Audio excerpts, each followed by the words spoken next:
এই তোমরা জানো, বাজারে না শিম উঠে গেছে। তাই আমি দেখতে পেলাম আর চট করে আমি কিনে নিয়ে আসলাম। আর তার সাথে রুই মাছ তো ছিলই আমার কাছে। তো আজকে যে রেসিপিটা না, সেটা হলো শিম আলু টমেটো দিয়ে রুই মাছের একটা পাতলা ঝোল। তো দেখে নাও, প্রথমেই আমি রুই মাছটাকে ভালো করে ধুয়ে নুন হলুদ মেখে রেখেছিলাম। তারপরে কড়াইতে তেল গরম করলাম, তার মধ্যে মাছের পিসগুলো সব দিয়ে একটা একটা করে পাল্টিয়ে ভেজে নিলাম। ভাজা হয়ে গেলে আমি সব মাছগুলোকে একটা বাটিতে উঠিয়ে নিলাম। বেশ সুন্দর করে ভেজেছি। এইবারে কড়াইতে আরেকটু তেল দিলাম, তারপরে একটা তেজপাতা আর জিরে ফোড়ন দিলাম। তারপরে যে আলু আমি ডুমু ডুমু করে কেটে রেখেছিলাম সেগুলোকে দিয়ে দিলাম। আর একটু নুন দিয়ে, অবশ্যই আমি সবসময় আলুতে নুন দিই, নুন দিয়ে একটু ভাজা ভাজা করলাম, ঢাকা দিয়ে রেখেছিলাম। তারপর ঢাকাটা তুলে আবার একটু নেড়ে চেড়ে আমি মশলাটা রেডি করছি। মশলার মধ্যে হলুদ, লঙ্কা, জিরে, ধনে পাউডার আর একটু আদা বাটা।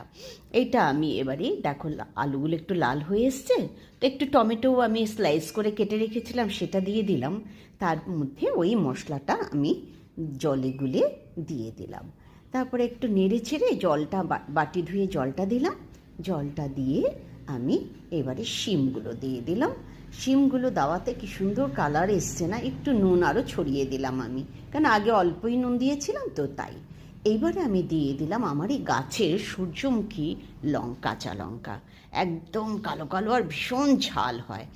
তো ব্যাস দিয়ে আমি ঢাকা দিলাম। একটু দেখো কষে কষে এসছে, ঢাকা তুলে দেখলাম। এবার আমি গরম জল বেশ খানিকটা দিয়ে দিলাম। আর তারপরে ওই মাছ ভাজাগুলোকে একটা একটা করে আমি কড়াইতে দিয়ে দিলাম।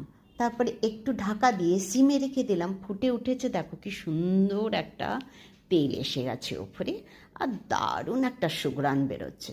ব্যাস হয়ে গেল আমার রুই মাছের ঝোল শিম আলু টমেটো দিয়ে। তো তোমরা দেখো কেমন লাগলো তোমাদের, আমাকে জানিও। আর আমার চ্যানেলটাকে লাইক, শেয়ার অ্যান্ড সাবস্ক্রাইব করো। এইবারে তো গরম ভাতের সাথে খাবার পালা, তাই আমার তো খুব খিদে পেয়ে গেছে, আমি যাচ্ছি এবারে খেতে। টাটা।